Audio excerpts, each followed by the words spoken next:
Hello folks, welcome back to our channel Telugu dose and don't forget to subscribe our channel.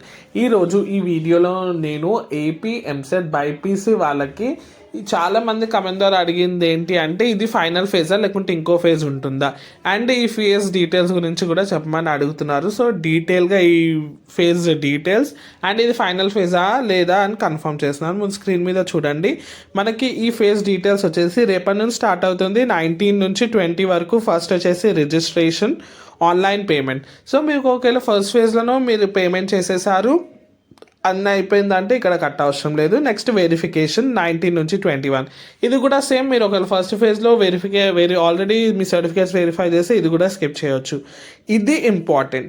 19 నుంచి 22 వరకు మనకి web options వచ్చేసి చాలా క్లియర్గా పెట్టండి. చాలామంది ఇక్కడనే అవుట్ అవుతున్నారు. సో క్లియర్గా మీరు ఒక రీసెర్చ్ చేయండి. మీ ఏ కాలేజ్ మీకు టాప్ కాలేజ్ అనిపించిందో మీ దగ్గర మీరు వెళ్ళే కాలేజ్ అండ్ వాళ్ళ స్టూడెంట్స్ తోటి మాట్లాడండి అండ్ డిసైడ్ కండి.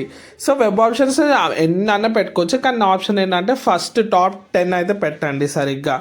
తర్వాత నెక్స్ట్ వచ్చేసి ఒకవేళ మీకు ఏదైనా చేంజెస్ చేయాలంటే 22 వరకు చేంజ్ చేయొచ్చు, అది last day. And 24th seat allotment అయితే వస్తుంది. ఇది ఇంపార్టెంట్. సీట్ అలాట్మెంట్ వచ్చాకనే చాలామంది అడుగుతున్నారు ఆ రోజే పోవాలా అంటే కాదు, 24 నుంచి 26 2 డేసెస్లో మీరైతే సెల్ఫ్ రిపోర్టింగ్ ఇవ్వాలి.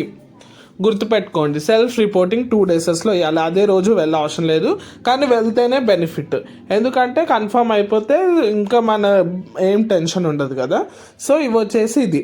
అండ్ నెక్స్ట్ ఇదే ఫైనల్ ఫేజ్ అంటే ఎస్, ఇదే ఫైనల్ ఫేజ్, ఇంకో ఫేజ్ ఉండదు. ఇదైతే క్లారిటీ తెచ్చుకోండి. సో అన్ని ఆప్షన్స్ ఇందులో మంచి పెట్టుకోండి. Thanks for watching and don't forget to subscribe, like, share, comment.